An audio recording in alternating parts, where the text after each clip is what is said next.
here is talk about like these motivations for learning so that we can support students in having these more motivating reasons, right? So I want to start with just pointing out a kind of obvious fact about being human, is that when we see that something is pointless, if we don't feel like we understand why we're doing something, it's really demotivating and it can be really frustrating. But people will do all kinds of incredibly hard things if they can connect to a reason why it's meaningful for them. It can be very energizing, very exciting. So how many of you here have felt a deep sense of inner fulfillment in standing in a line for DMV? Did you have a question? So, standing at line at the DMV, not particularly exciting, right? So a lot of times these tasks that are actually fairly easy to do can just feel really grueling because they feel so pointless, right? So this idea of pointlessness, of doing things that are not meaningful, has actually been used by repressive regimes throughout history to really rob people of a sense of meaningfulness. So like in Nazi prisoner of war camps or in Korean POW camps, frequently the jailers would make people do meaningless tasks each day, like moving a pile of rocks from one side of the yard to the other, or digging trenches and then filling them back in the next day. And in this way, they rob them of even the smallest humanity of having their labor serve some meaningful end. And this is really an interesting contrast to the kinds of hard labor that actually take place in gyms every day, right? These activities are similarly grueling, but there's a very different narrative in place for why these people are doing the activity. They may be saying to themselves, I'm choosing to make myself healthier, I'm trying to make myself more attractive, I'm bonding with my friends. So these are all very different narratives for the similarly kind of repetitive motions and activities that they're doing. So these narratives are really fundamental, and narratives, sort of like we talked about in the growth mindset talk, they really become the lenses through which we interpret the meaning of what we're doing, right? And these narratives, often a meaningful narrative, meets these basic human needs. This is coming out of a lot of research showing that these are kind of fundamental human needs. This need to feel autonomous, the need to feel like I am choosing to do this activity. A need to feel competence, to feel like I'm good at this and feeling good about that ability. Growth mindset is kind of part of that, where you're feeling like you can grow your abilities.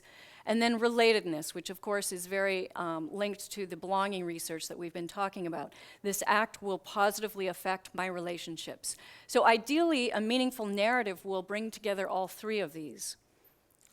And it's important to note that these narratives, a person can have very different meaning that they're making for the same activity. So this is a really interesting study that was done with trash collectors, that the trash collectors who had a more meaningful narrative for their role, for what they were doing, so they were seeing their role as helping to clean up their community, they were more effective at their jobs and they were happier.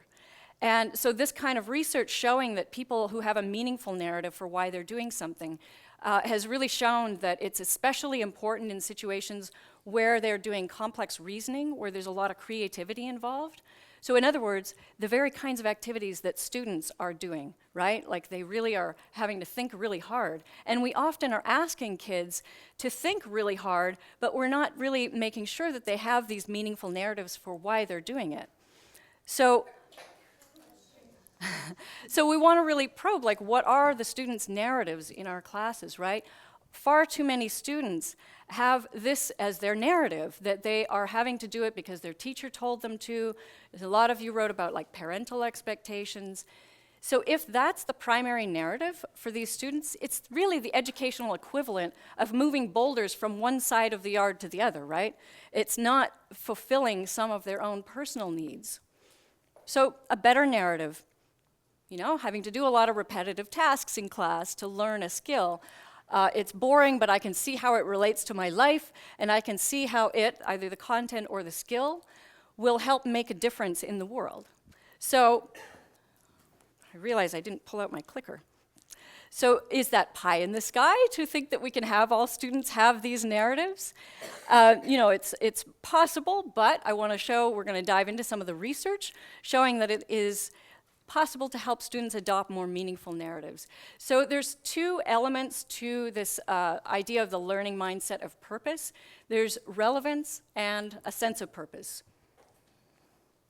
So relevance is when students see how what they're learning is related to their own lives. When they do this, they show greater persistence.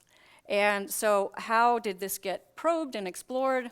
So this study, they were looking at, does connecting coursework to their own lives improve student achievement?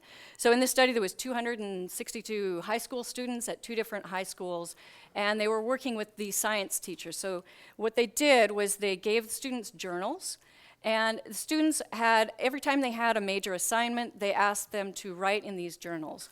So in the control group, they just asked them to summarize the research, summarize the assignment. But in the relevance condition, they asked these students to write about how this assignment related to their own lives. And what they found is that when students did that, they were really interested in these students who had low expectations for success when they entered the class. And what they found is, particularly for those students, having this ability, like thinking through how it related to their lives, helped them do much better. And they also showed more interest in continuing on in the coursework. So purpose, a sense of purpose is motivation for learning that is at once meaningful to the self and seen as having some positive consequence for a part of the world beyond the self. So this is, to me, a really interesting part of the purpose is that it's very connected to a sense of belonging, right? Like when you feel like you belong and you're connected to your social environment, then it's intrinsic in us to want to actually be a contributing member of that community. So that's where this sense of purpose taps into. And so there's 2 different aspects to this, right? You can't just do something because you know it's good in the world if it doesn't actually connect to something you're interested in. It's not as easy to feel like really engaged in doing it. So there is this element of the self-orientation. So, you know, identity, your passions, those are really intrinsically motivating. And then this self-transcendent component is where you can connect to this idea that your actions and what you're doing is actually going to help your community in some way, help your family, help you connect to a greater sort of entity, maybe your religious community or an artistic or cultural ethos. So I want to share with you, I shared a little bit yesterday about my own experience. The thing that helped me get over this terrifying hurdle of going back to school was a sense of purpose for me. So that was what helped me kind of make it over that threshold. And I have seen this over and over in people's personal stories, and I want to share just one of those with you. So while I was director of the social services agency that I worked for, our organization provided counseling on site at 5 different elementary and middle schools in a very poor region of LA. And we worked very closely with a lot of gang intervention and gang prevention program. This program was called Bridges. The Bridges program had 2 arms. So one was dealing with the younger kids, trying to prevent them from getting into gangs. And the other arm was the intervention, where they were actually trying to get active gang members out of the gang lifestyle. And so they created this program called Aztecs Rising.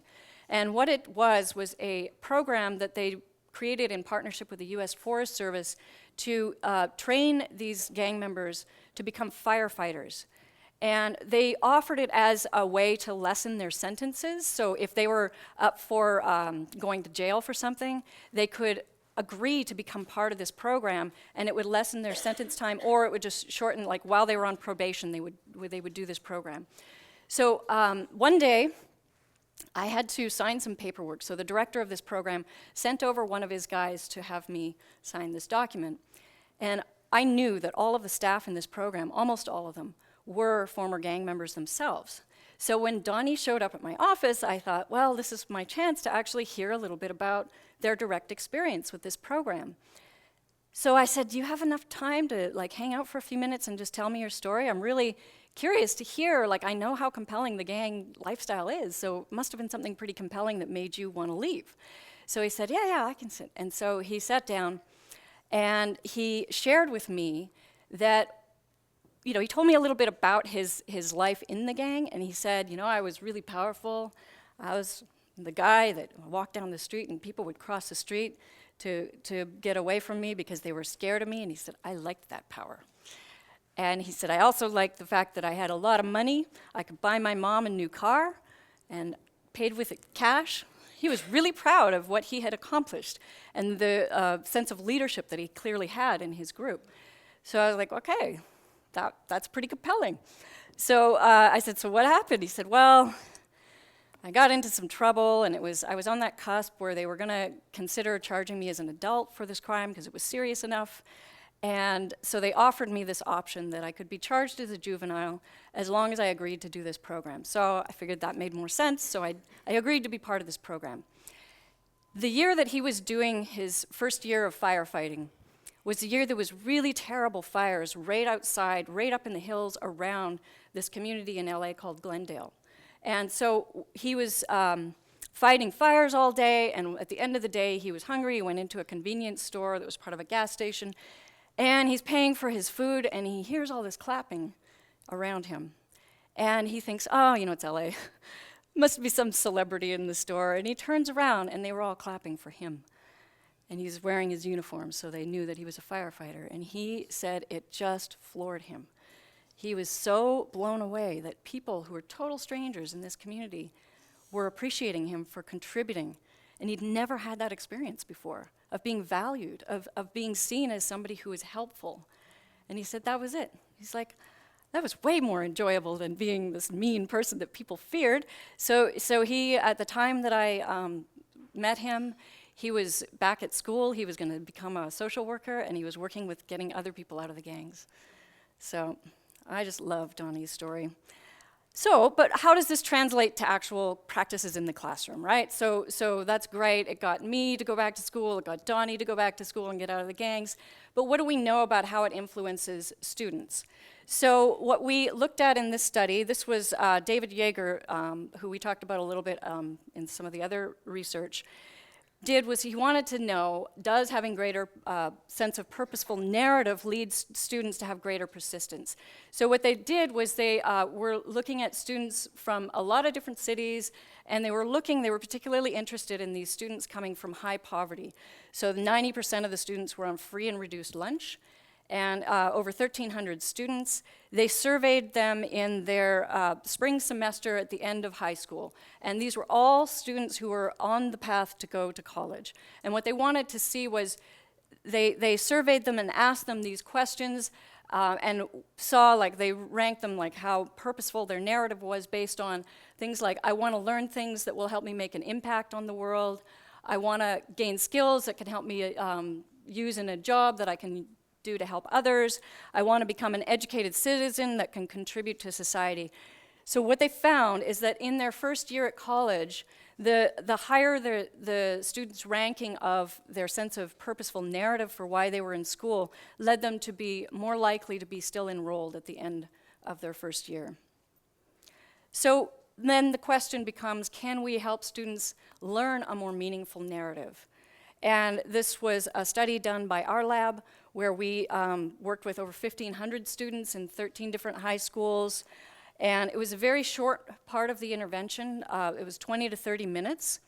There was a control condition where they just wrote about things like, what kind of changes have you seen in the world? And then there was the purpose for learning narrative. So students in the treatment group were shown, we used a very similar kind of model to what we did with the growth mindset, where we showed you how we showed students survey results, we showed them other students' quotes, we gave them quotes from other celebrity figures. So in this, we asked them, why do students do their schoolwork?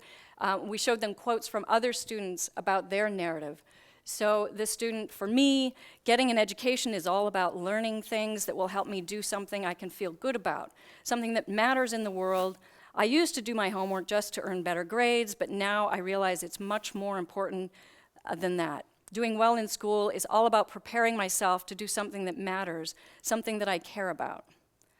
So then we asked them to think about their own reasons for learning and to take a moment to write about that and help us share and continue this research that we're doing about why students learn. So I want to just take a moment to appreciate this was a result, this was a what a student in this program wrote. So learning in school is important for me because I want my community to be a better place. I want to help my family continue with their lives, and I want to help those who cannot help themselves. If we all contribute to the world, our world will be a better place. Getting more knowledge will help me with my life decisions. We also had them write about like what problems in the world they were concerned about. So we were helping them identify things they cared about, and then we asked them to write about how school was going to help them address those. So I want to show you some results, and like I said, we're really interested in these students who are most at risk for disengaging. So we were looking at students who in the previous semester had earned a grade of GPA of 2.0 or less. Those are the students that are sort of categorized as this at-risk category. They are often associated with higher rates of dropout. So what we found is that across the core subject areas, all 4 core subject areas, these students who had been supported in thinking through what their personal meaningful narrative was, did better in all 4 of these core classes. And this is really exciting for us. We're continuing this work, and really want to take some time now to just sort of think about these meaningful narratives. So meaningful narratives are very motivating for people. When students see their schoolwork as more meaningful, they're more motivated, and you can do brief targeted activities that can help them develop a more meaningful narrative for their schoolwork. So this was a 20-minute intervention that we did, right? Teachers, schools are in there every day with those kids, and so we feel pretty excited that something that was so brief could have this kind of impact. I'm pretty sure that, you know, if students are helped on a daily basis, that they can really go a lot further with this. So I want to take a moment. We're going to just revisit this activity that we did, and then after that we'll come back and I'll show you some examples of different classrooms and different school structures that are helping to kind of build this sense of a meaningful narrative into the learning process. But before I do, I just shared a bunch of information with you. I want to just see, do you have any questions? Good. I do want to just touch in on one thing that was mentioned earlier with this idea of the multiple motivations. So what this research on, you know, these 3 basic kind of elements of autonomy, competence, and belonging, those basic human needs, what the researchers, a lot of it has been sort of done by these 2 researchers, Deci and Ryan. What they found is that there's sort of an arc that children or humans develop along of internalizing some of these reasons that are actually external motivators. So, you know, wanting to get into college, you're wanting your teacher's approval, your parents' approval, those are kind of considered extrinsically motivating, right? But what happens is as they're developing, students learn, or kids learn, to internalize those, to see that, oh yeah, those actually are in alignment with my own goal of wanting to go to college because I care about getting an education that will help me do good in the world.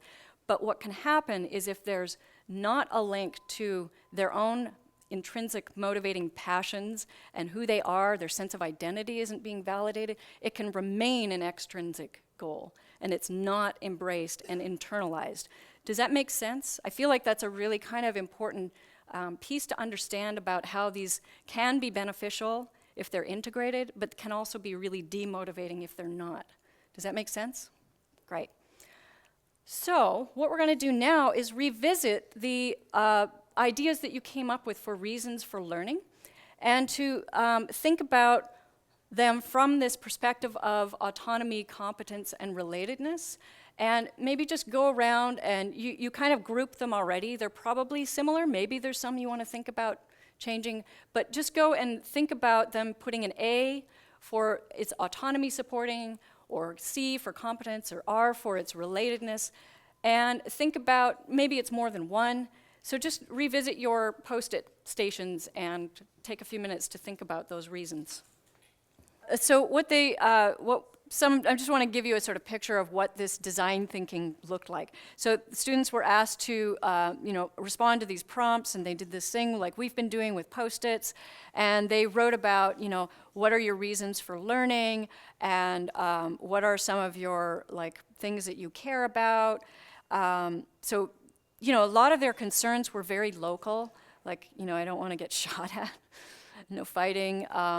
And helping the environment. There was a lot of kids who were really concerned about the environment.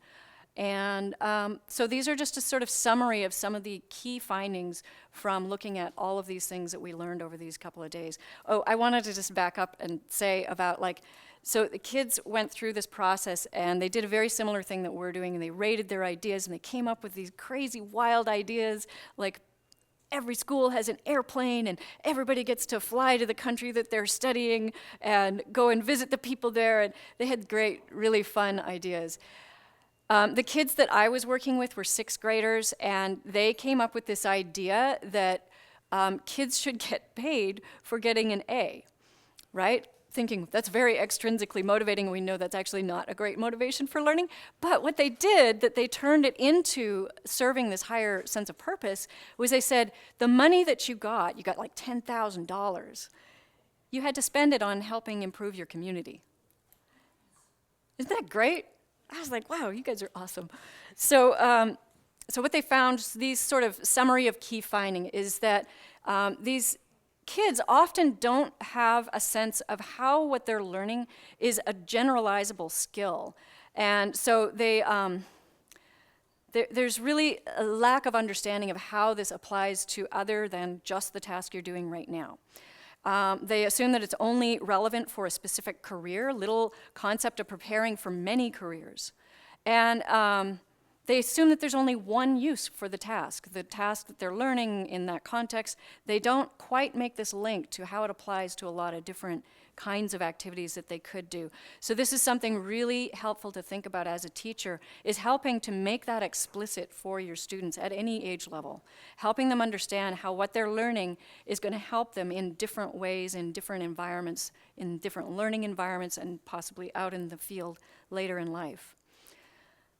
So, just sort of reiterating that, broadening their construal of learning tasks. So teach the concept of learning from repetitive, boring tasks as building domain general skills.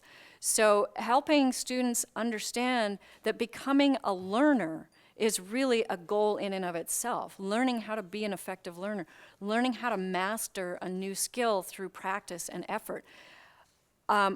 One of the things that we found, we did have an essay contest to help these students connect to why, what is it like to become having a growth mindset? And what I found consistently was that students were responding by talking about how they learned their skills in a sport. So helping them generalize from sports to learning skills of how practice and repetition are actually the same in a learning environment where you're doing something that's maybe like math. So normalizing the ambiguity of future use could be really helpful to help them with connecting to this idea of authoring their own purposeful reflection about what possible value this could have. And teaching the onion kind of concept of a purpose at multiple levels. So you might have a sense of purpose in the moment. We're going to look at a really nice video clip that talks, kind of gives a really good example of this, I think, of how you might have a sense of purpose in this very specific context of your classroom. How can your development of expertise in this area, like the Jigsaw Classroom, how can you help other students in your class? How can you help your immediate environment? How can you have a long-term building out to more future-oriented goals? And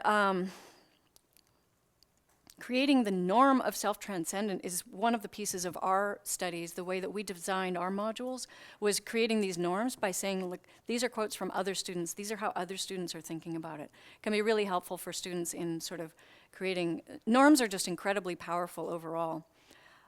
So Some things we're going to just look at 3 sort of domains of types of things that can help support connecting to a sense of relevance and purpose. Activities that explicitly target purpose and relevance, adjusting normal practices, and verbalizing the purposeful narrative. So let's look at the first one. Explicitly focusing on purpose and relevance is just helping students to really learn about career paths, and linking the skills that they're learning to those career paths can be really powerful for students. Some schools do great work with bringing in outside people who are in different career paths and helping them talk about how what they're learning in class connects to this type of career path can be really helpful. As a class, creating brainstorming moments where you can help them author their own reasons for why these skills might be applicable, and discussing like how that will help them connect to a more meaningful life.